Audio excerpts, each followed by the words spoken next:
नमस्कार साथियों, स्वागत है आपका द ड्रीम पॉइंट के डिजिटल यूट्यूब चैनल पे। अपन चर्चा कर रहे थे पोषक तत्वों के बारे में। तो पोषक तत्वों में अपन ने पढ़ लिए थे प्राथमिक, द्वितीयक, इसके अलावा अपने चल रहे थे सूक्ष्म पोषक तत्व। प्राथमिक द्वितीयक अपने कंप्लीट हो चुके हैं। इसके बाद अपने बातें चल रही थी सूक्ष्म पोषक तत्वों की। ठीक है, तो सूक्ष्म पोषक तत्व में अपने कौन कौन से पोषक तत्व होंगे वो अपन देखते हैं। सूक्ष्म पोषक तत्व में अपन ने पढ़ लिया था बोरोन, इसके साथ फेरस, कॉपर, और इसके अलावा अपन ने पढ़ लिया था मैंगनीज के बारे में। 4 पोषक तत्व, सूक्ष्म पोषक तत्व की चर्चा हो गई। अब अपने 4 बच रहे हैं।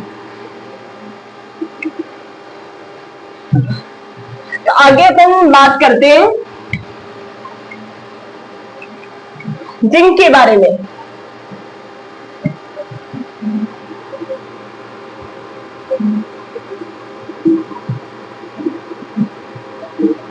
जिंक पोषक तत्व के बारे में। ठीक है, अब जिंक का अपन सामान्य परिचय के बारे में देखें तो सामान्य परिचय में अपन सबसे पहले डिस्कस करते हैं कि इसका प्राप्त रूप क्या है। तो प्राप्त किस रूप से किस रूप में ये जड़ों को प्राप्त हो रहा है, तो उसकी बात करते हैं। तो क्या है, Zn+2 मतलब डाइनाइन के रूप में प्राप्त होता है। इसके साथ ही साथ Zn के आगे ना ऑक्सीजन जुड़ा हुआ है ना हाइड्रोजन है, तो कौन सा हो जाएगा, ये असंयुक्त पोषक तत्व है। जुड़ने के आधार पर असंयुक्त पोषक तत्व है। ठीक है, धातु के आधार पर बात करें तो अधात्विक पोषक तत्व अपन ने कौन कौन से पढ़े थे, NPS, Cl, MOB। इसके अलावा जितने भी पोषक तत्व है सारे के सारे क्या हो जाएंगे, धात्विक पोषक तत्व है। तो जिंक क्या हो गया, धात्विक पोषक तत्व है। ठीक है, आयन के आधार पर, जुड़ने के आधार पर, धातु के आधार पर 3 वर्गीकरण हो गया। इसके बाद बात करते हैं चालकता के आधार पर। चालकता में पहला आता मृदा में चालकता के आधार पर, और दूसरा पौधों में चालकता। तो पौधों में चालकता, मृदा में चालकता की बात करें सबसे पहले तो मृदा में अधिक चालक तत्व, बार बार रिवाइज कर रही हूं, मृदा में अधिक चालक तत्व कौन कौन से होंगे, सल्फेट, नाइट्रेट, बोरोन, क्लोरीन और मैंगनीज, ये अधिक चालक तत्व है। और अचालक तत्वों की बात करें तो अचालक तत्व कौन कौन से थे अपने मृदा में। अचालक तत्वों की बात हो रही है तो फास्फोरस और जिंक। इनके अलावा फास्फोरस और जिंक के अलावा जितने भी पोषक तत्व है वो क्या हो जाएंगे, कम चालक या मध्यम चालक। ठीक है, तो अब बात करते हैं अपन कि फास्फोरस और जिंक। फास्फोरस के साथ जिंक आ रहा है, मतलब ये क्या हो जाएगा, मृदा में अचालक तत्व है। मृदा में अचालक है। चालकता के आधार पर बात करें, मृदा में अचालक है। अचालक की बात करें तो अचालक एक तो फास्फोरस पोषक तत्व है और एक जिंक है। ठीक है, अब पौधों में चालकता की बात करें, मैंने आपको बताया था जब पौधों में चालकता की बात आए तो अपन सबसे पहले ये चीज देखेंगे कि ये जो पोषक तत्व अपन पढ़ रहे हैं उसकी कमी का लक्षण पौधे के कौन से भाग पर प्रकट हो रहा है। तो कमी के लक्षण अपन ने देखे थे, जो मध्यम पत्तियां हैं, जो मध्यम पत्तियां, पौधे की नई पत्तियां, पुरानी पत्तियां और मध्यम पत्तियां, शीर्ष कलिका, कमी के लक्षण अपन को यही देखने को मिल रहे थे।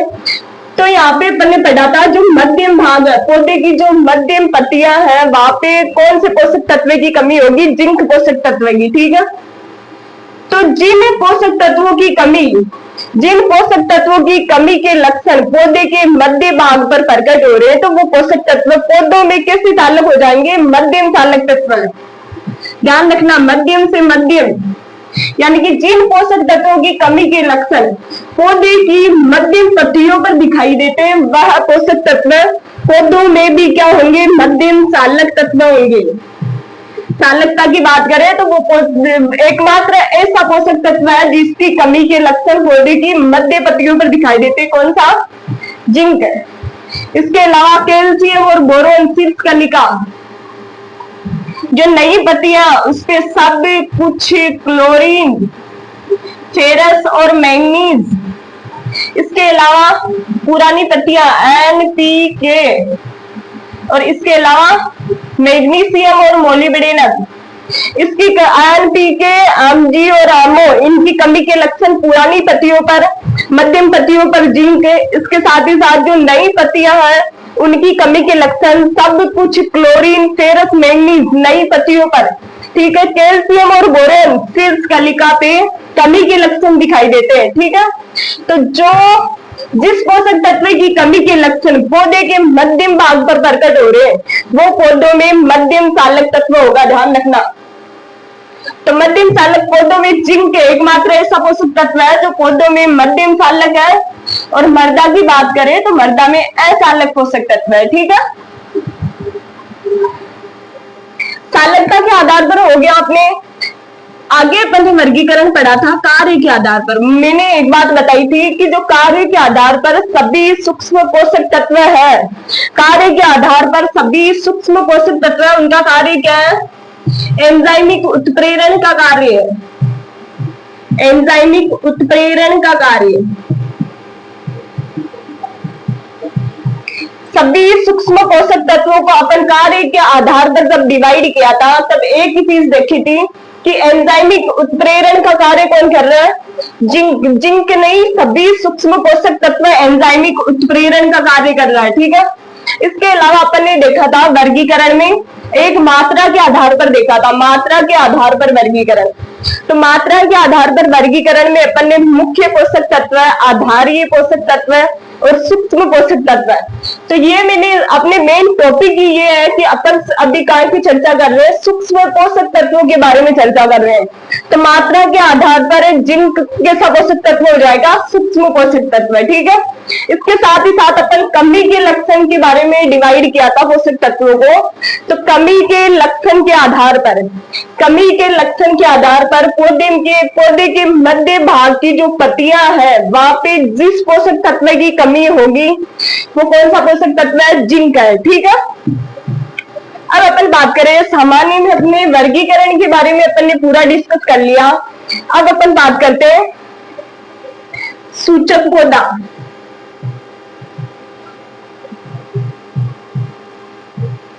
जिंक का सूचक पौधा और एक मृदा में स्रोत।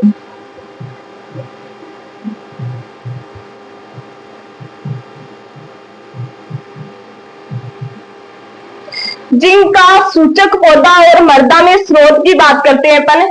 तो मृदा में स्रोत कौन सा है इसका? जिंक का स्प्लेराइट। स्प्लेराइट। और इसके साथ ही साथ जो जिंक पोषक तत्व है उसका सूचक पौधा धान हो सकता है। जिंक का सूचक पौधा कौन सा है? धान। और मृदा में स्रोत की बात करें तो मृदा में स्रोत कौन सा है? स्प्लेराइट। ध्यान रखना, स्प्लेराइट।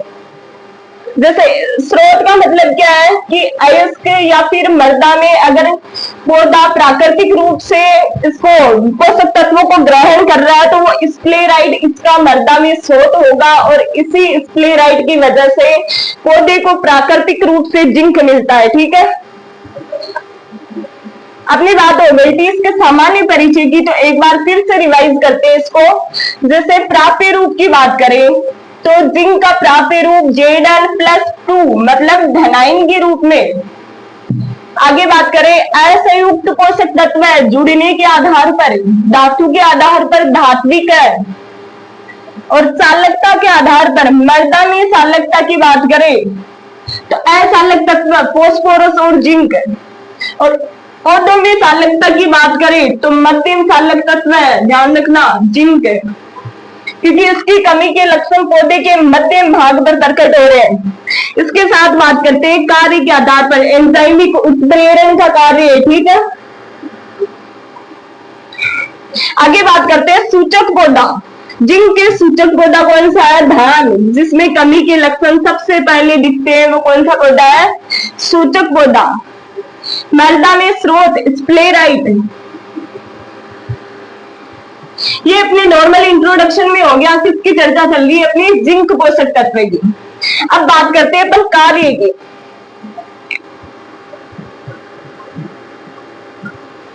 जिंक पोषक तत्व की कार्यों की बात करते हैं तो जिंक पोषक तत्व में एक अपन ने पढ़ा था कि ऑक्सीन ऑक्सीन एक प्रकार का पादप हार्मोन है, तो ऑक्सीन संश्लेषण के लिए उत्तरदायी।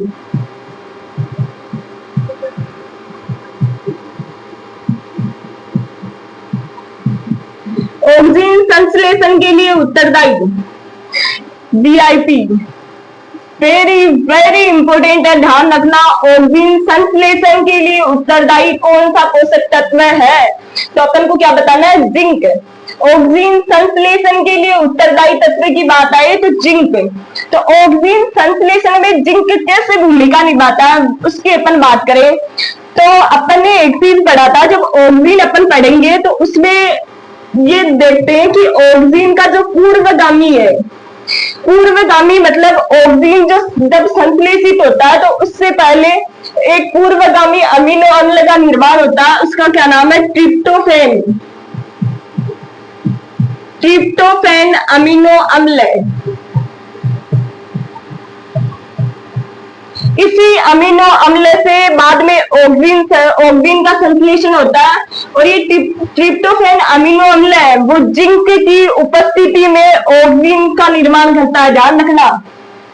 तो अपन ऑक्सीन का जो पूर्वगामी पदार्थ है उसकी भी बात करी है, आप नोट लगा के लिख लेना ये चीज। जैसे एक बार अपन जो पादप हार्मोन पढ़ेंगे तो पादप हार्मोन के बारे में इसमें डिस्कस कर लेंगे अपन कि जो ऑक्सीन का पूर्वगामी पदार्थ है वो कौन सा है, ट्रिप्टोफैन अमीनो अम्ल। जो पूर्वगामी है वो कौन सा है, ट्रिप्टोफैन अमीनो अम्ल। अब बात करते हैं अपन कि ट्रिप्टोफैन अमीनो अम्ल, ट्रिप्टोफैन अमीनो अम्ल जिंक की उपस्थिति में किसका निर्माण करता है, ऑक्सीन का। पहले ट्रिप्टोफैन, ध्यान रखना, ऑक्सीन जब भी संश्लेषित होगा उससे पहले ट्रिप्टोफैन अमीनो अम्ल संश्लेषित होगा। यही अमीनो अम्ल जिंक की उपस्थिति में ऑक्सीन में परिवर्तित होता है। इसी कारण जिंक की मुख्य भूमिका क्या है, ऑक्सीन संश्लेषण के लिए उत्तरदायी है, ध्यान रखना। जिंक का जो मुख्य कार्य की बात करें तो ऑक्सीन संश्लेषण के लिए उत्तरदायी कौन सा तत्व है, जिंक है, ठीक है। आगे अपन बात करते हैं जिंक में कि ट्रिप्टोफैन अमीनो अम्ल निर्माण में सहायक है, इसके साथ ही साथ श्वसन में सहायक,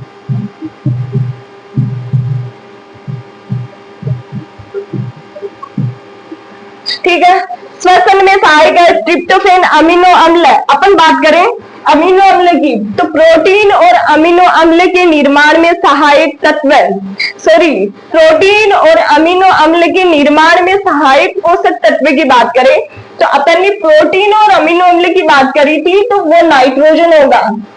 अपने सवाल क्वेश्चन पूछे कि प्रोटीन और अमीनो अम्ल के निर्माण में सहायक तत्व तो अपन को क्या बताना है, नाइट्रोजन। प्रोटीन और अमीनो अम्ल के निर्माण में सहायक तत्व आए तो नाइट्रोजन। इसके बाद सल्फर युक्त अमीनो अम्ल के निर्माण में सहायक, जैसे सल्फर युक्त अमीनो अम्ल कौन कौन से थे अपने, सिस्टीन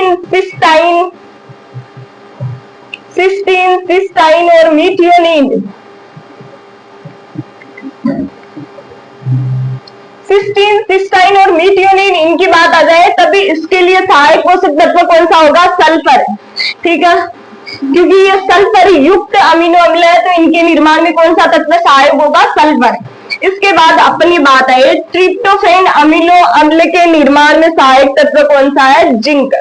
इन अमीनो अम्ल के बारे में ध्यान रखना, केवल अमीनो अम्ल और प्रोटीन पूछे तो नाइट्रोजन, सिस्टाइन मीथियोनिन अमीनो अम्ल पूछे तो सल्फर, ट्रिप्टोफैन अमीनो अम्ल पूछे तो ये जिंक हो जाएगा, ठीक है। ये हो गए अपने कार्य।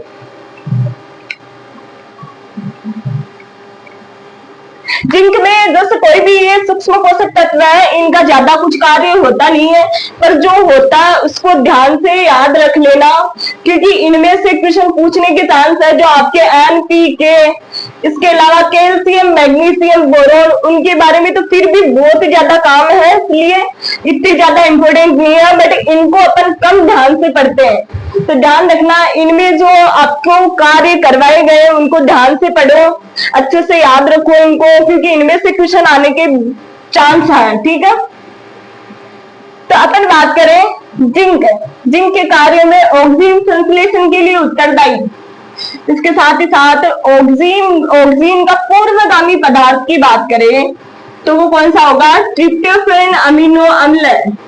ट्रिप्टोफैन अमीनो अम्ल, तो ट्रिप्टोफैन अमीनो अम्ल के निर्माण में भी कौन सा तत्व सहायक होगा? जिंक। और ट्रिप्टोफैन अमीनो अम्ल जिंक की उपस्थिति में ऑक्सीजन में परिवर्तित होता है। इसके साथ ही साथ श्वसन में सहायक, ये एक एडिशनल काम है इसका। अब अपन बात करें कमी के लक्षण। कार्यों के बारे में डिस्कस कर लिया, अब बात करते हैं कमी के लक्षण। तो जिंक की कमी के लक्षण, जब मैंने स्टार्टिंग में चालकता आपको पढ़ाई है तब मैं बार बार बोल रही हूँ कि जिंक की कमी के लक्षण पौधे की मध्यम पत्तियों पर, पौधे की मध्यम पत्तियों पर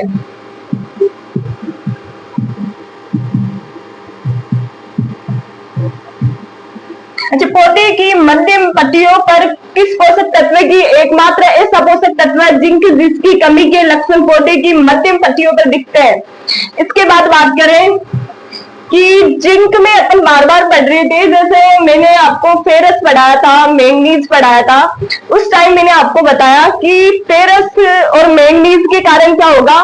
पीली पत्तियां सफेद रंग में परिवर्तित हो जाएगी। जबकि जिंक के बारे में उसी टाइम मैंने बताया था कि जिंक की कमी के कारण जो पौधे की हरी पत्तियां है वो सीधे सफेद रंग में परिवर्तित हो जाएगी। ठीक है, तो इसकी कमी के लक्षण में एक और बात कर लेते हैं कि पौधे की पत्तियां सफेद चूर्ण में परिवर्तित है।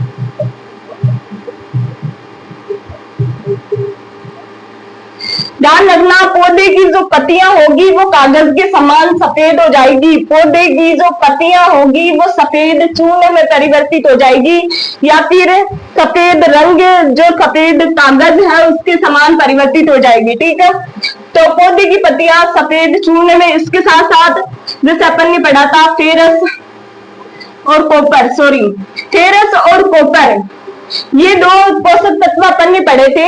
उस टाइम मैंने आपको बताया था फेरस और कॉपर की पीली पत्तियां सफेद होना, फेरस और कॉपर की कमी के लक्षण। ध्यान रखना, फेरस और कॉपर की कमी के कारण पीली पत्तियां सफेद होती है, जबकि जिंक की कमी के कारण पौधे की हरी पत्तियां सफेद रंग में परिवर्तित हो जाएगी। ठीक है, अब अपन बात करें कमी के लक्षण में एक, पौधे में माल फॉर्मेशन।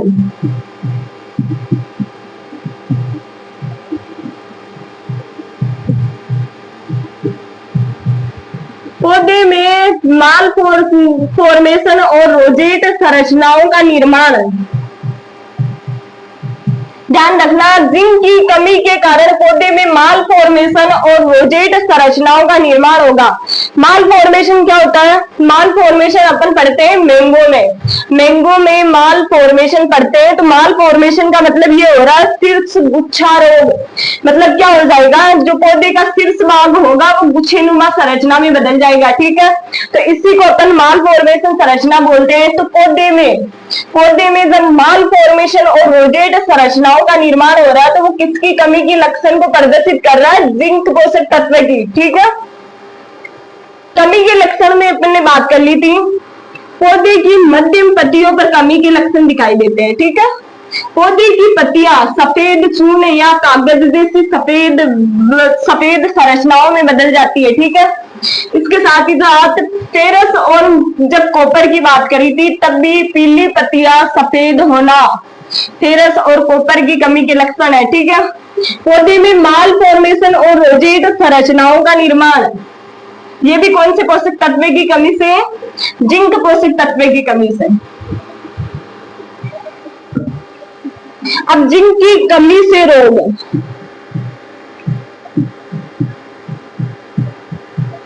कमी से रोगों की बात करें तो जिंक की कमी से होने वाले रोगों में सबसे पहले अपन बात करते हैं आलू में लीफ थर्न रोग।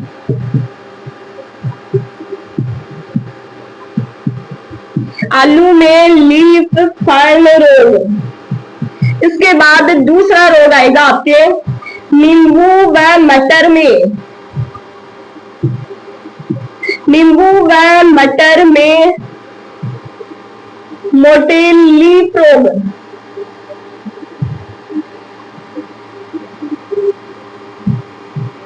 ध्यान रखना, नींबू और मटर में मोटे लीफ रोग जिंक पोषक तत्व की कमी से उत्पन्न होने वाला विकार है। मोटेल यानी कि आधे लोग मोटेल का नाम आते हैं, यहाँ पे क्या बोलेंगे कि मोलिब्डेनम की कमी के लक्षण है। ध्यान रखना, नींबू व मटर में मोटेल लीफ रोग हो रहा है जिंक पोषक तत्व की कमी के कारण। ठीक है, इसके बाद अपन थर्ड नंबर पर बात करें अमरूद में ब्रोजिंग रोग। अमरूद में ब्रोजिंग रोग, अच्छा मैंने आपको बोला था कि अमरूद में ब्रोजिंग रोग हो रहा है, वो जिंक की कमी के कारण हो रहा है। लेकिन धान में जब ब्रोजिंग रोग पड़ा था तो धान में ब्रोजिंग रोग फेरस की अधिकता के कारण। ध्यान रखना, अगर धान में ब्रोजिंग रोग हो रहा है तो वो किसकी कमी से, किसकी अधिकता से होगा? सॉरी, फेरस की अधिकता से। फेरस की अधिकता से धान में ब्रोजिंग रोग हो रहा है, जबकि अमरूद में ब्रोजिंग रोग की बात करें तो जिंक पोषक तत्व की कमी के कारण। ठीक है, चौथा अपन बात करें, कल जब अपन लिटिल लीफ के बारे में बात कर रहे थे, लिटिल लीफ, सेब में लिटिल लीफ मैंगनीज पोषक तत्व की कमी के कारण जब अपन ने बात करी थी बैंगन की, तो बैंगन में जब लिटिल लीफ हो रहा था वो माइकोप्लाज्मा, जिसका वाहक कौन था? Leaf hopper. अब बात करते हैं अपन अदर फसलों में जब लिटिल लीफ हो रहा है वो जिंक पोषक तत्व की कमी से होगा। तो लिटिल लीफ जितनी भी फसलें बच रही है, सेब और किसके अलावा, बैंगन के अलावा लिटिल लीफ जितनी भी फसलों में हो रहा है तो वो जिंक पोषक तत्व की कमी से हो रहा है। ठीक है, इसके बाद पांचवा धान में खेरा रोग, सबसे फेवरेट क्वेश्चन एग्जामिनर का। धान में खेरा रोग हर साल एग्रीकल्चर से होने वाले जो भी कंपटीशन एग्जाम है उनमें एक बार तो रिपीट होना ही है। धान में खेरा रोग जिंक पोषक तत्व की कमी के कारण, जिंक पोषक तत्व की कमी के कारण धान में खेरा रोग। तो ये फेवरेट क्वेश्चन है एग्जामिनर का, इसके बारे में अपन गौर से पढ़ेंगे हर एक चीज को ध्यान से, क्योंकि इसमें से क्वेश्चन आने के आपके चांस हैं। खोज की बात करें, अच्छा धान में खेरा रोग की खोज किसने की थी? तो वो कौन है? वाई.एल. नेने। वाई.एल. नेने एक वैज्ञानिक था जिसने 1966 में 1966 में किसकी खोज की थी? धान में खेरा रोग की। और जगह कौन सी थी? वो पंतनगर। पंतनगर, ध्यान रखना, धान में खेरा रोग खोज किसने की थी? वाई.एल. नेने। 1966 पंतनगर में खोज हुई थी। और इस रोग का लक्षण क्या है, इसके बारे में अपन ध्यान से इसीलिए पढ़ रहे हैं क्योंकि ये एग्जामिनर का फेवरेट क्वेश्चन है। तो हर एक चीज को ध्यान से यहीं पे पढ़ लेते हैं। एक बार जब अपन क्रॉप प्रोडक्शन में धान के बारे में पढ़ेंगे तब एक बार फिर से डिस्कस करेंगे इसको। लक्षण की बात करें तो लक्षण मैंने आपको बोला था कि जिंक पोषक तत्व की कमी के लक्षण कहाँ प्रदर्शित होते हैं? पौधे की मध्यम पत्तियों पर। तो इसका लक्षण जिंक पोषक तत्व की कमी के कारण ही खेरा रोग हो रहा, तो इसकी कमी के कारण भी मध्यम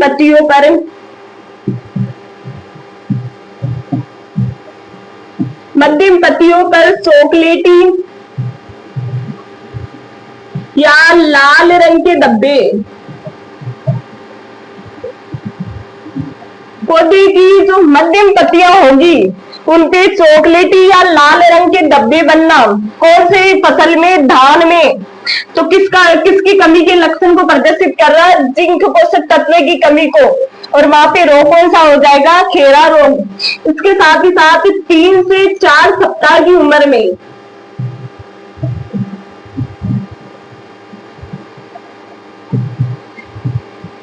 3 से 4 सप्ताह की उम्र में लक्षण प्रकट होते हैं, ध्यान रखना। ये रोग होगा वो धान में कब होगा? 3 से 4 सप्ताह की उम्र में कौन सा रोग होगा धान में?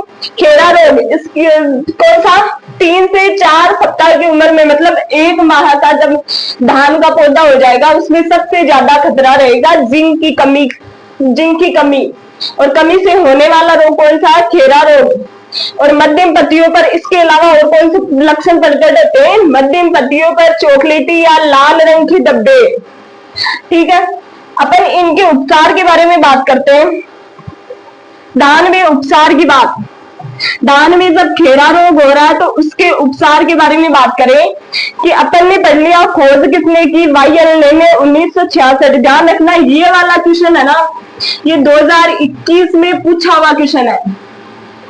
2021 में जब वेट का पेपर हुआ था उसमें सबसे पहले पूछा हुआ क्वेश्चन है वाईएल ने, मतलब धान में खेरा रोग। उससे पहले धान में इतना ही पूछते थे कि धान में खेरा रोग कौन से पोषक तत्व की कमी से हो रहा है, तो वो कौन सा हो जाएगा? जिंक। लेकिन 2021 में सबसे पहले यही क्वेश्चन टपका था कि जो अपने धान में खेरा रोग हो रहा है उसकी खोज किसने की थी? तो वो वैज्ञानिक कौन है? वाईएल ने। तो इसका सन भी याद रखना क्योंकि यहाँ से क्वेश्चन आया हुआ, मतलब यहाँ से भी चांस था 1966 में पंतनगर में। इसके साथ ही साथ लक्षण के बारे में बता दिया मैंने। उपचार के बारे में बात करें, किसके? धान में खेरा रोग के उपचार के बारे में।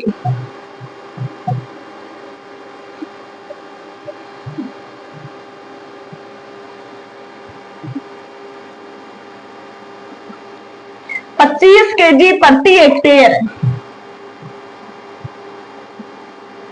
जिंक पोषक तत्व की कमी के कारण हो रहा है, तो 25 kg प्रति हेक्टेयर ZnSO4 का उपयोग कब करेंगे? बुवाई से पूर्व। बुवाई से पूर्व 25 kg प्रति हेक्टेयर ZnSO4 जिंक सल्फेट का उपयोग करेंगे कब? बुवाई से पूर्व। इसके बाद बात करें 5 kg प्रति हेक्टेयर ZnSO4 प्लस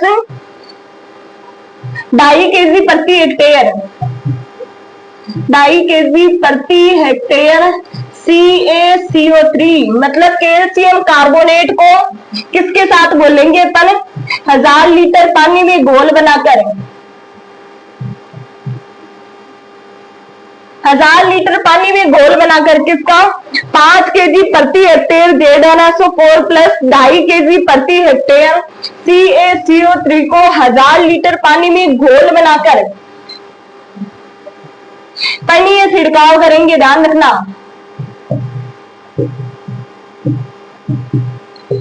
अगर अपन को लग रहा है कि खेत में जिंक की कमी है या फिर हर बार धान में खेरा रोग होता है, तो अपन बुवाई से पूर्व ही 25 kg प्रति हेक्टेयर की दर से ZnSO4 जिंक सल्फेट का उपयोग करेंगे। बुवाई से पूर्व मात्रा भी ध्यान रखना 25 kg प्रति हेक्टेयर। इसके बाद अगर बाद में लक्षण प्रकट होता है, जैसे 3 से 4 सप्ताह की आयु में अगर धान के पौधे में खेरा रोग उत्पन्न हो रहा है, तो उसमें अपन क्या करेंगे? 5 kg प्रति हेक्टेयर जिंक सल्फेट और 2.5 kg प्रति हेक्टेयर कैल्शियम कार्बोनेट को 1000 लीटर पानी में घोल बनाकर पानी या छिड़काव करेंगे, ध्यान रखना। तो ये हो गया अपने धान में खेरा रोग। इसके साथ ही साथ जो जिंक पोषक तत्व है उसकी कमी से होने वाले अदर फसलों में रोगों के बारे में भी चर्चा कर ली अपन ने।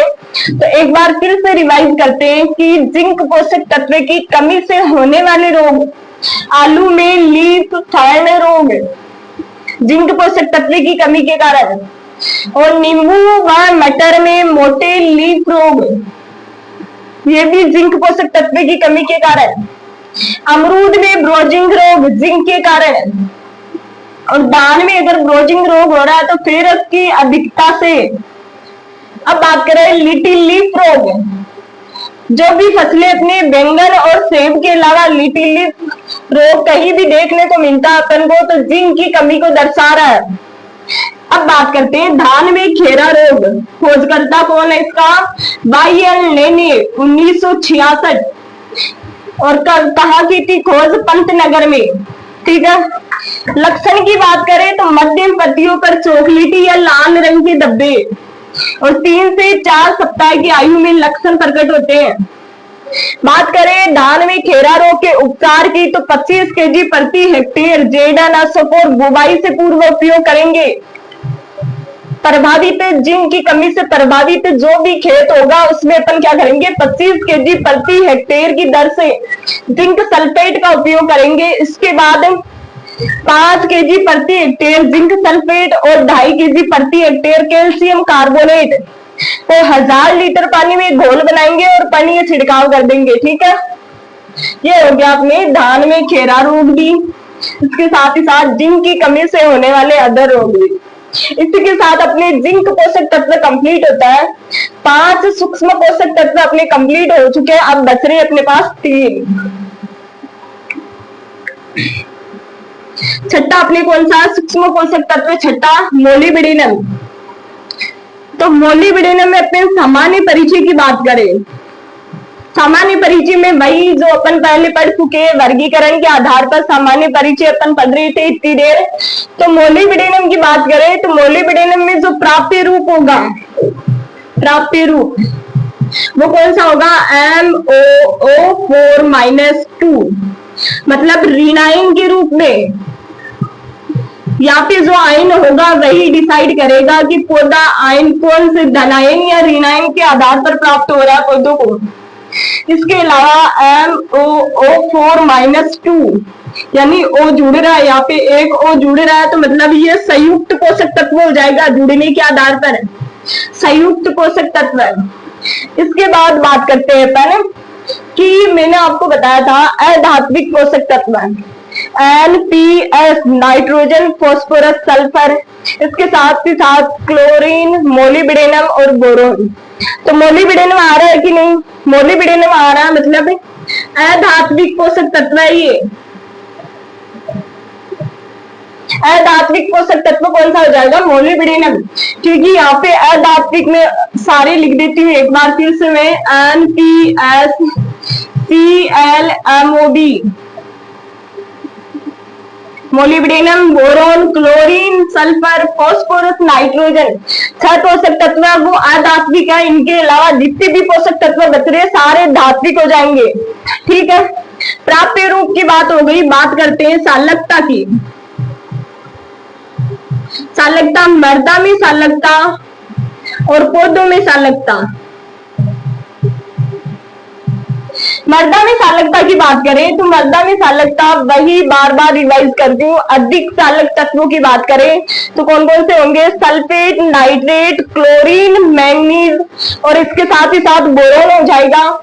ये कौन से तत्व है? अधिक सालक तत्व है। इसके अलावा असालक तत्व की बात करें, मृदा में असालक तत्व कौन कौन से? फास्फोरस और जिंक। जिंक अभी अभी अपन ने पढ़ा था। तो इसके अलावा जितने भी पोषक तत्व है वो मृदा में कम या मध्यम सालक हो जाएंगे। कम या मध्यम सालक तत्व। ठीक है। अब पौधों में सालकता की बात करें तो सबसे पहले जाएंगे कमी के लक्षण। मोलिब्डेनम की कमी के लक्षण पौधे की कौन से भाग पर प्रकट हो रहे? पुरानी पत्तियों पर। मोलिब्डेनम की कमी के लक्षण पौधे की पुरानी पत्तियों पर प्रकट हो रहे हैं। तो पुरानी पत्तियों पर प्रकट होने वाले पोषक तत्वों की कमी कौन कौन से है? नाइट्रोजन, फास्फोरस, पोटेशियम, इसके साथ मैग्नीशियम और मोलिब्डेनम। ये 5 पोषक तत्व है जिनकी कमी के लक्षण पौधे की पुरानी पत्तियों पर प्रकट हो रहे हैं। ठीक है। तो पौधे की पुरानी पत्तियों पर जिन पोषक तत्व की कमी के लक्षण प्रदर्शित होते हैं वो कौन से तत्व हो जाएंगे? अधिक सालक। जिन पोषक तत्वों की कमी पौधे की पुरानी पत्तियों पर प्रकट होते हैं वो पोषक तत्व पौधों में अधिक सालक तत्व होंगे। ध्यान रखना। तो पौधों में चालकता की बात हो गई, मृदा में चालकता की बात हो गई। कार्य में आपको बार बार बता रही हूँ कि सूक्ष्म पोषक तत्वों का एक ही कार्य है। जब कार्य के आधार पर अपन ने डिवाइडेशन किया था तब एक ही कार्य लिखा था, एंजाइमिक उत्प्रेरण का कार्य, तो इसको बार बार लिखने की जरूरत नहीं है। मृदा में स्रोत की बात करें,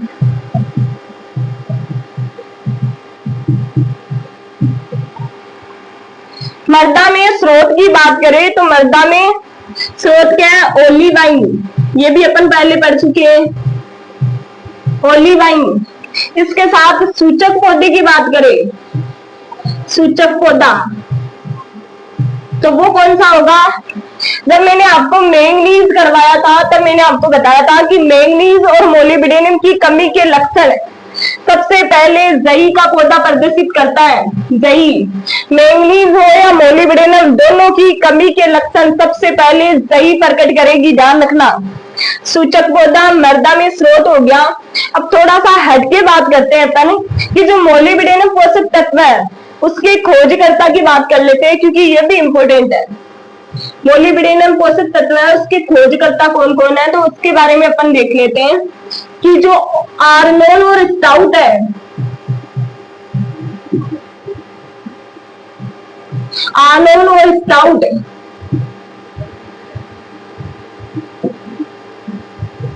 इन्होंने पोषक तत्वों की अनिवार्यता के बारे में बताया था 1939 में। तो इसी के साथ अपने कौन से पोषक तत्व की खोज हुई थी? मोलिब्डेनम पोषक तत्वों की किसने की थी?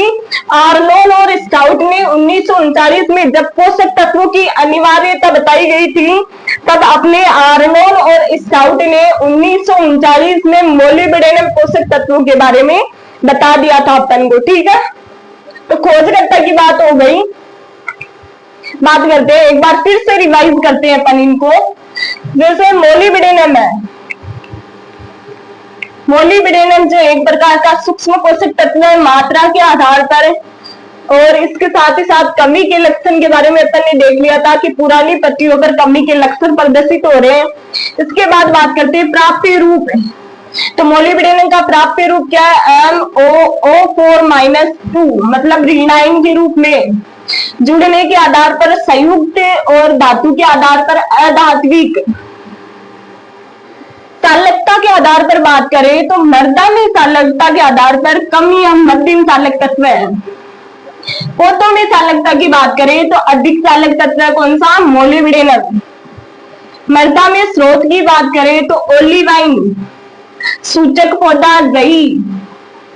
खोजकर्ता कौन है? आर्नोल और स्टाउट। 1939 में जब अनिवार्यता, पोषक तत्वों की अनिवार्यता के बारे में बताया गया था तभी इसकी खोज हुई थी, ठीक है। अब सामान्य परिचय की बात हो गई, बात करते हैं इसके कार्य की, ठीक है। अब कार्य के बारे में अपन बात करें तो मोलिब्डेनम का जो मोस्ट इंपोर्टेंट कार्य है वो ये नाइट्रोजन स्थिरीकरण में सहायक।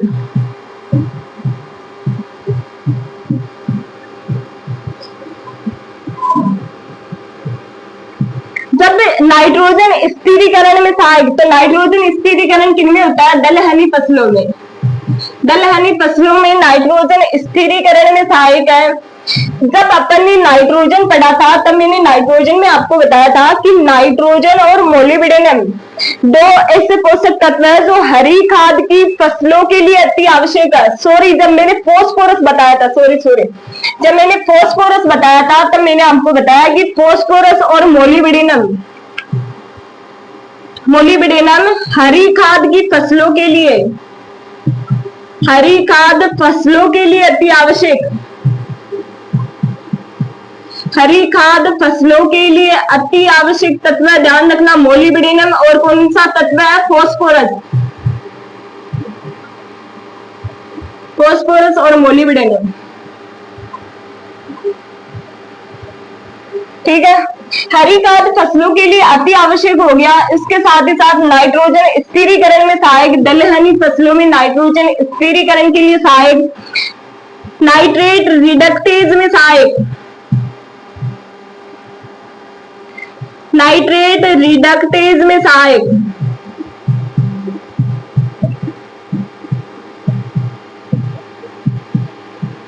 नाइट्रेट रिडक्टेज में सहायक तत्व कौन सा होगा? मोलिब्डेनम। ठीक है, ये इतना काम ध्यान रखो। नाइट्रोजन स्थिरीकरण में सहायक दलहनी फसलों में कौन है?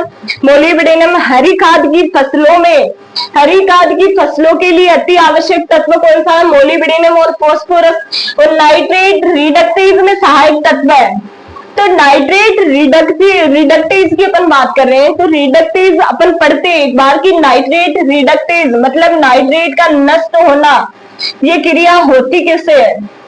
सबसे पहले अपने पास क्या होगा? NO3, इसी को बोलते हैं ना नाइट्रेट, NO3। ये क्या करेगा? NO3 साइटोप्लाज्म, कोशिका के साइटोप्लाज्म बोले तो कोशिका द्रव्य में, जो पौधे की नाइट्रेट रिडक्टेज की बात करें तो ये क्या करेगा? जैसे NO3 है मतलब नाइट्रेट है, तो ये साइटोप्लाज्म यानी कोशिका द्रव्य में मोलिब्डेनम पोषक तत्व की उपस्थिति में किसमें बदलेगा? नाइट्राइट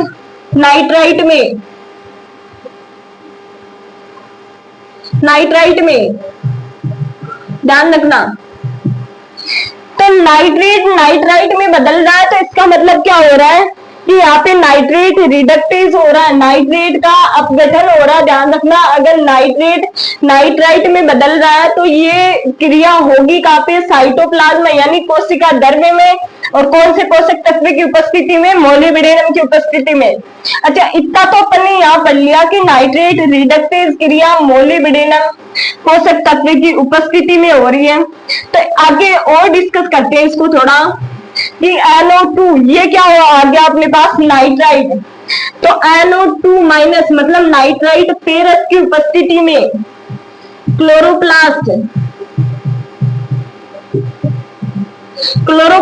जो कोशिका अंग है, उस क्लोरोप्लास्ट में नाइट्राइट का रिडक्टेज होगा। ध्यान रखना, नाइट्रेट रिडक्टेज की बात आए तो कहां पे होगा? साइटोप्लाज्म में मोलिब्डेनम पोषक तत्व की उपस्थिति में। और नाइट्राइट रिडक्टेज की बात आए तो क्लोरोप्लास्ट कोशिका अंग है उसमें होगा। और फेरस पोषक तत्व की उपस्थिति में किसमें बदल जाएगा? नाइट्राइट अमीनो अम्ल में।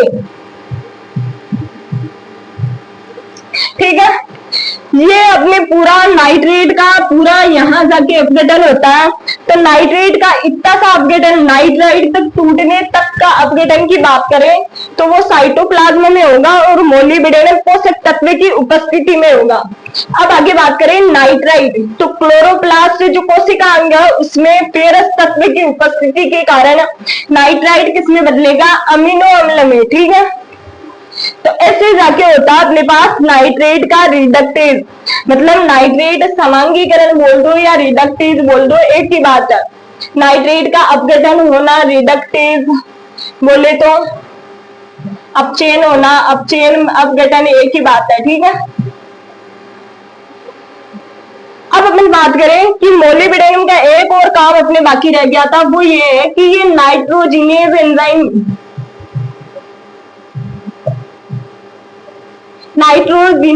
एंजाइम की क्रियाशीलता को बढ़ाता है।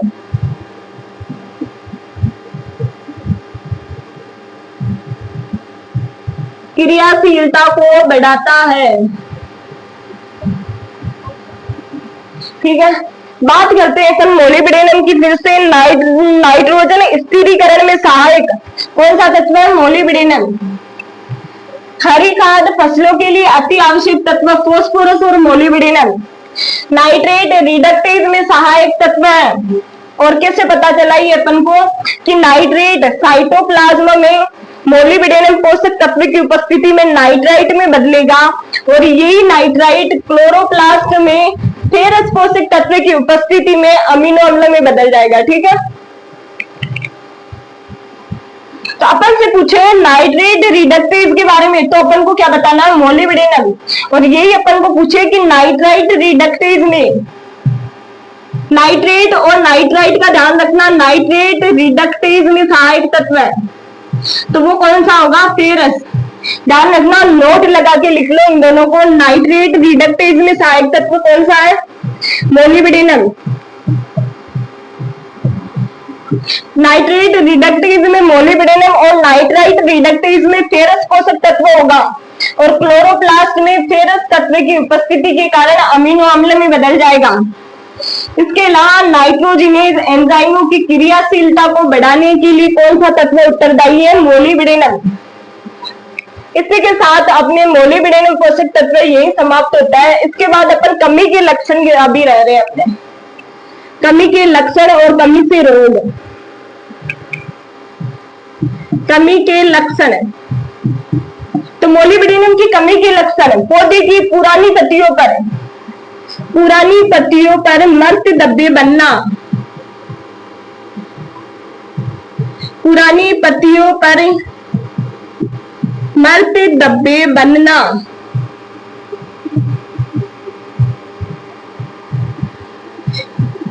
ये कौन से पोषक तत्व की कमी से हो रहा था?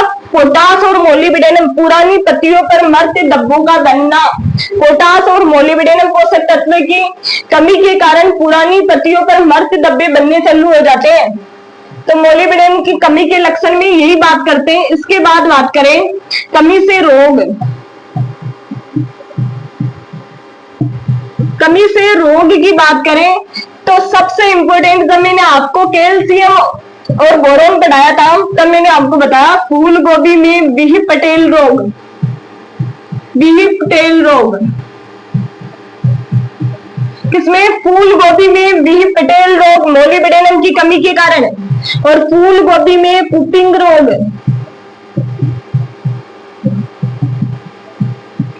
फूल गोभी में पुपिंग रोग।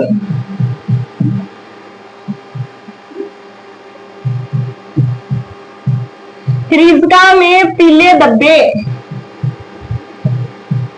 पीले धब्बे, ये भी मोलिब्डेनम पोषक तत्व की कमी के कारण। ठीक है, फूल गोभी में कुपिंग रोग, फूल गोभी में बिही पटेल रोग और रिजका में पीले धब्बे। इसके साथ ही साथ दही में पत्तियों का पीछे की तरफ मुड़ना, दही में पत्तियों का पीछे की तरफ मुड़ना।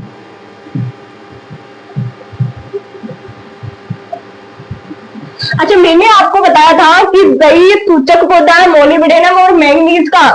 तो दही में पत्तियों का पीछे की तरफ मुड़ना मोलिब्डेनम पोषक तत्व की कमी को दर्शा रहा है, और रिजगा में पीले धब्बे किसकी कमी के कारण? मोलिब्डेनम। कमी के लक्षण की बात करें, पुरानी पत्तियों पर मर्त धब्बे बनना मोलिब्डेनम की कमी के लक्षण को दर्शा रहा है। कमी से रोगों के बारे में बात करें तो फूल गोभी में बिही पटेल रोग मोलिब्डेनम की कमी के कारण, और फूल गोभी में पुपिंग रोग मोलिब्डेनम, रिजका में पीले धब्बे मोलिब्डेनम, दही में पत्तियों का पीछे की तरफ मुड़ना मोलिब्डेनम।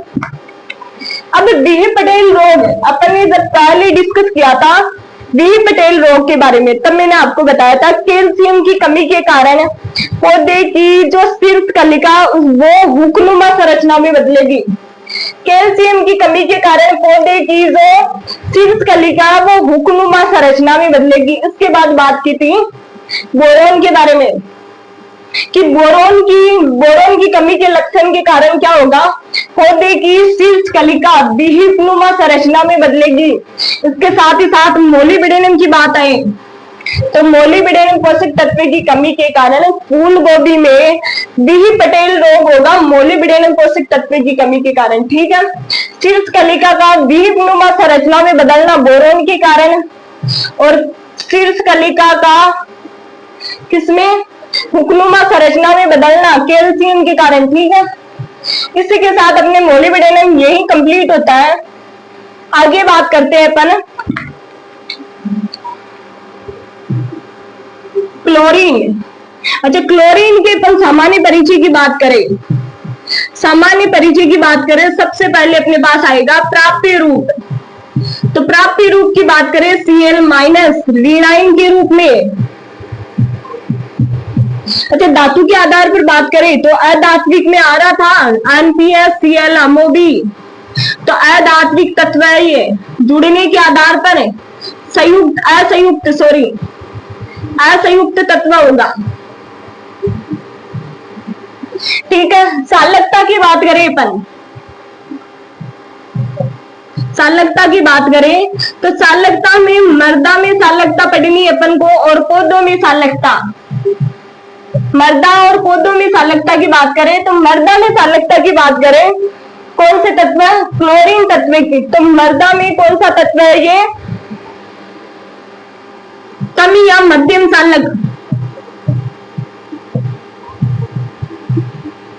कम या मध्यम सालक, क्योंकि अपन ने अधिक सालक में पढ़ा था कि नाइट्रेट, सल्फेट, बोरोन, इसके साथ ही साथ मैंगनीज और क्लोरीन, सॉरी ये क्लोरीन इसमें आ रहा है, अधिक सालक तत्व होगा क्लोरीन। अधिक चालक तत्व मृदा में अधिक चालक तत्व कौन सा होगा? क्लोरीन, क्योंकि ये आ रहा है नाइट्रेट, सल्फेट, बोरोन, क्लोरीन और मैंगनीज में आ रहा तो अधिक चालक तत्व हो जाएगा ये। पौधों में चालकता की बात करें तो कमी के लक्षण के बारे में डिस्कस करते हैं। कमी के लक्षण, क्लोरीन की कमी का लक्षण पौधे के नई पत्तियों पर प्रकट होगा। तो नई पत्तियों पर जिन पोषक तत्व की कमी के लक्षण दिखाई देते हैं वो कम चालक तत्व हो जाएंगे।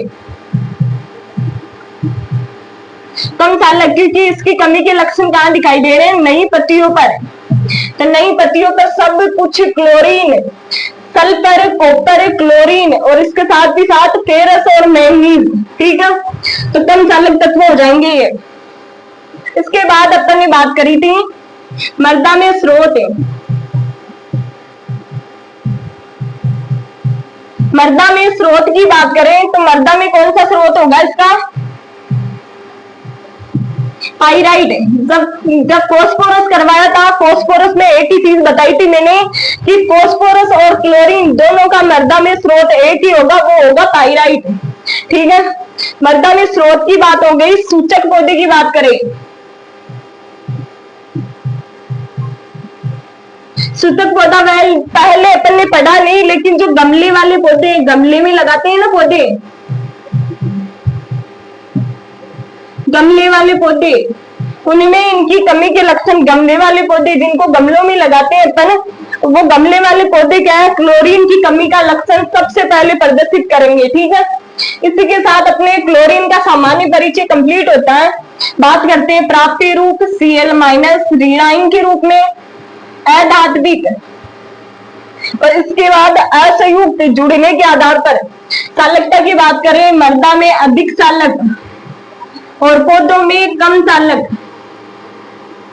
मृदा में स्रोत की बात करें तो पाइराइट, और सूचक पौधे की बात करें तो गमले वाले पौधों में सूचक पौधा, मतलब गमले वाले जो पौधे होंगे उनमें सबसे पहले कमी के लक्षण प्रदर्शित होंगे, ठीक है। आगे बात करते हैं क्लोरीन के कार्य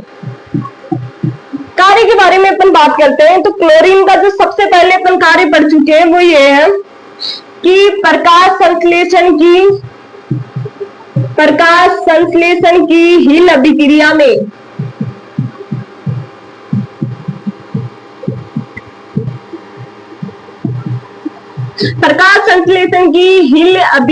में सह अपघटन में सहायक है। सुना लग रहा है ये? पहले अपन ने बात करी थी जब अपन पढ़ रहे थे किसके बारे में? मैंगनीज के बारे में। तो अपन ने पढ़ा था कि प्रकाश संश्लेषण की हिल अभिक्रिया के दौरान सह अपघटन में सहायक है, तो वो कौन कौन से तत्व होंगे? मैंगनीज और क्लोरीन। तो मैंगनीज के बारे में, जब कार्यों के बारे में चर्चा करी थी तब अपन ने लिखा था प्रकाश संश्लेषण की हिल अभिक्रिया में सह अपघटन में सहायक तत्व है, ठीक है। अब बात करें अपन कि ये पत्तियों में एक कार्य और है, पत्तियों में जल रोकने की क्षमता को बढ़ाता है। जल रोकने की क्षमता को बढ़ाता है।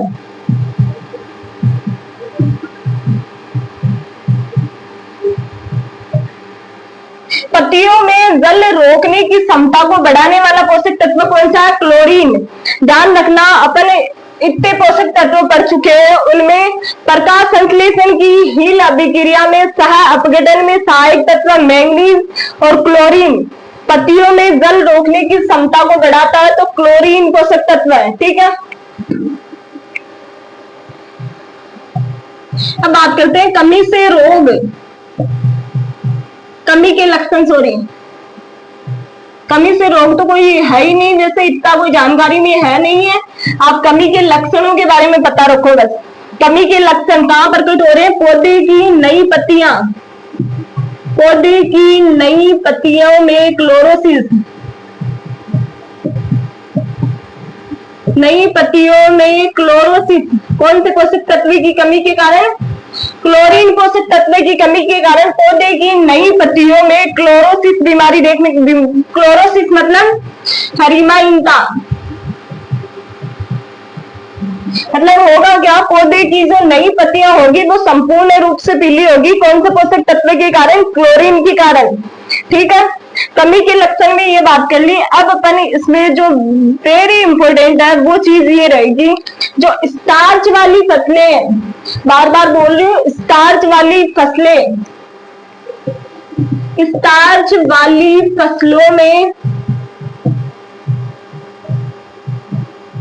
फसलों में हानिकारक तत्व है, ध्यान रखना।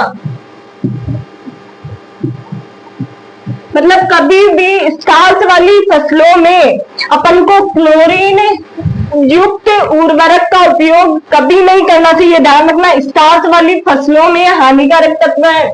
अगर स्टार्च वाली फसलों में आपने क्लोरीन की पूर्ति कर दी तो सब फसलें नष्ट हो जाएगी। स्टार्च वाली फसलें जैसे आलू, केला, चुकंदर,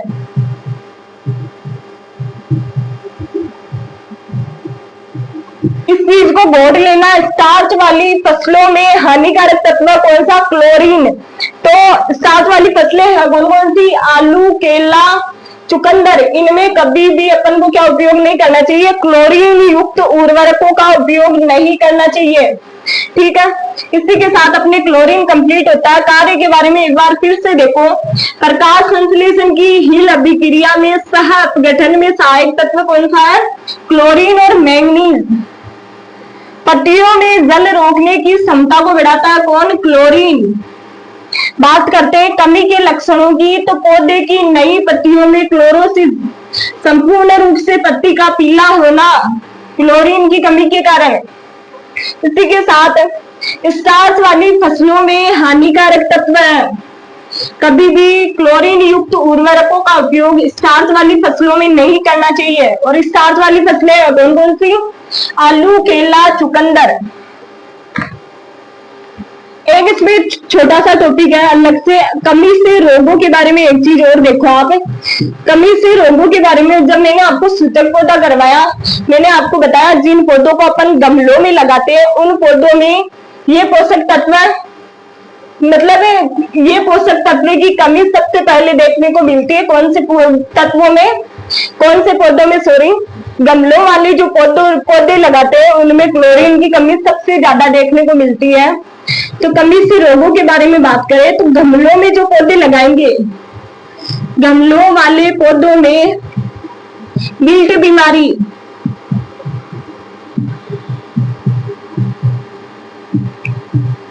गमलों वाले पौधों में विल्ट बीमारी का होना कौन से पोषक तत्व की कमी को दर्शा रहा है? क्लोरीन को। तो विल्ट बीमारी कौन सी होती है? मुरझाना। गमलों वाले पौधे अगर मुरझा रहे हैं तो उसका मतलब क्या है कि क्लोरीन की कमी हो रही है। ठीक है, इसी के साथ अपने क्लोरीन पोषक तत्व कंप्लीट होता है। अब बात करते हैं सूक्ष्म पोषक तत्व। लास्ट पोषक तत्व अपने बच रहा निकिल, 8वां निकिल। ठीक है, बात करें इसके सामान्य परिचय की तो प्राप्य रूप क्या होगा? निकिल का प्राप्य रूप क्या होगा? Ni+2, मतलब धनायन के रूप में। इसके साथ ही साथ Ni जुड़ नहीं रहा कुछ भी, तो असंयुक्त तत्व है।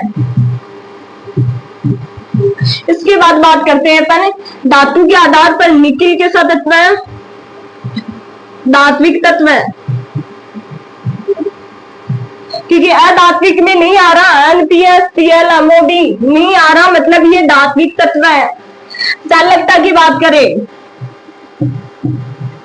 तो चालकता की अपन मर्दा में बात करें तो अधिक चालक तत्व हो जाएगा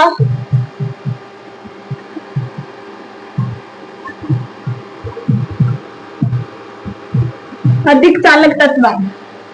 और पौधों में इसकी कमी के लक्षण कहां प्रदर्शित हो रहे हैं?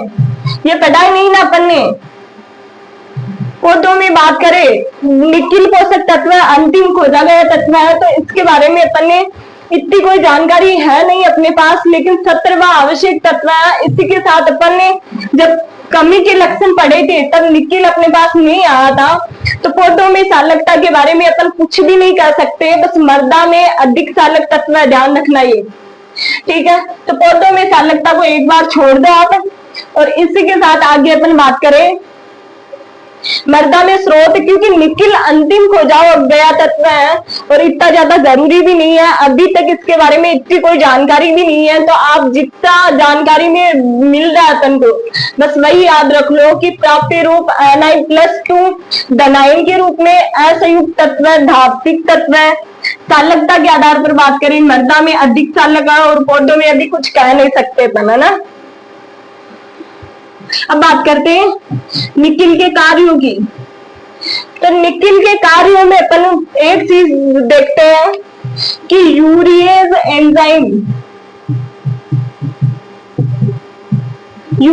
एंजाइम के निर्माण में सहायक तत्व है।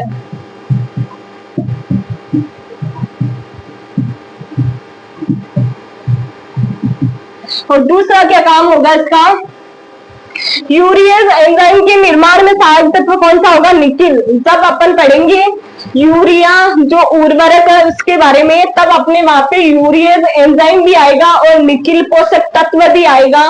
तब तक के लिए इसको एक बार आप याद रख लो कि यूरिएज एंजाइम के निर्माण में सहायक तत्व कौन सा है, निकिल। वहां पे और डिस्कस करेंगे कि यूरिएज एंजाइम को ये कैसे एक्टिव करता है और कैसे यूरिया का निर्माण करता है, ठीक है।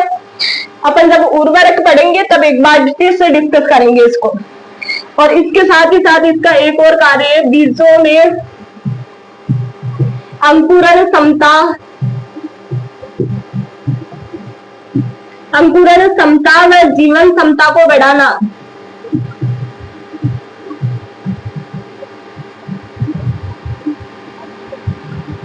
अपन बोल रहे हैं कि ये 17वां खोजा गया तत्व है, 17वां बोल दो, 17वां या 8वां सूक्ष्म पोषक तत्व है, क्योंकि सूक्ष्म पोषक तत्व कितने हैं अपने पास, 8, तो उसमें 17वां या फिर 8वां मतलब सूक्ष्म पोषक तत्व अपने 8 ही है, तो उसमें जो अंतिम या 8वां सूक्ष्म पोषक तत्व यहाँ हाल फिलहाल खोजा गया तत्व है। और बात करें पहले इसके बाद अंतिम पोषक तत्व है, तो वो भी कौन हो जाएगा, निकिल। 17वां 8वां सूक्ष्म पोषक तत्व हाल फिलहाल खोजा गया तत्व है, और अंतिम सूक्ष्म पोषक तत्व या फिर अंतिम खोजा गया तत्व की बात आ जाए तो वो भी निकिल ही होगा। कब हुई थी इसकी खोज, 1987। किसने की थी, ब्राउन ने।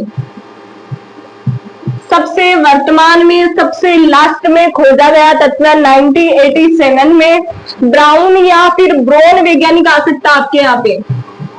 ब्राउन या ब्राउन ने किसकी खोज की थी, निकिल पोषक तत्व की, ठीक है।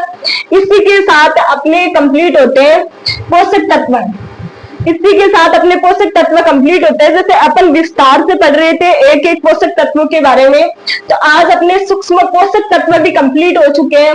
निकिल को एक बार फिर से रिवाइज करते हैं पहले कि निकिल की खोज 1987 में ब्राउन या ब्राउन ने की थी। ये कौन सा तत्व है, 17वां या 8वां सूक्ष्म पोषक तत्व है, हाल फिलहाल खोजा गया तत्व या अंतिम तत्व है। प्राप्य रूप की बात करें तो Ni+2 धनायन असंयुक्त और धात्विक रूप में प्राप्त हो रहा है। चालकता की बात करें, मृदा में अधिक चालक तत्व है और पौधों में अभी इसकी कमी के लक्षण इतने स्पष्ट रूप से देखे नहीं गए हैं, पर जितना लिखा है तो उतना ध्यान रखो आप। इसमें सबसे ज्यादा जरूरी यूरिएज एंजाइम के निर्माण में सहायक तत्व है, तो कार्य यूरिएज एंजाइम के निर्माण में सहायक तत्व है। और बीजों में अंकुरण क्षमता और जीवन क्षमता का बढ़ाना, ये भी किसका काम है, निकिल का। इसी के साथ आज अपने पोषक तत्व कंप्लीट होते हैं। इसमें और बच रहा अपने जैसे क्रियात्मक पोषक तत्व के बारे में भी पढ़ेंगे, अभी अति सूक्ष्म पोषक तत्व के बारे में पढ़ेंगे। इसके साथ ही साथ जितना भी अपने रह रहा है इसमें जैसे अपने इसमें और भी छोटे मोटे टॉपिक रह रहे हैं, उनके बारे में भी डिस्कस करेंगे। आज के लिए इतना ही, फिर मिलते हैं इसी टॉपिक को आगे बढ़ाते हुए। तब तक के लिए जय हिंद, जय भारत। हंसते रहिए, मुस्कुराते रहिए।